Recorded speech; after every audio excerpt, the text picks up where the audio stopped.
শুভেন্দু অধিকারীকে বলতে চাই, এই বাংলাদেশ তোমার রামরাজত্ব নয়, এই বাংলাদেশ শাহজালালের বাংলাদেশ। এদেশের প্রতি ইঞ্চি মাটি আমার জায়নামাজের মাটি।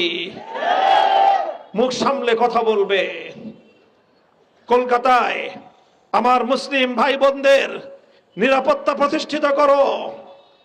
তুমি নির্বাচনে তোমরা বিজয়ের ঘোষণা দিয়েছ, তোমাদের বিজয় নিয়ে তোমাদের দেশেই অনেক সমালোচনা, অনেক বিতর্ক এবং অনেক সন্দেহ সংশয় রয়েছে। তোমাদের দেশকে সামলাও, নিজের দেশ সামলাও, বাংলাদেশের দিকে চোখ তুলে তাকাবার দুঃসাহস করো না, পরিণাম ভালো হবে না।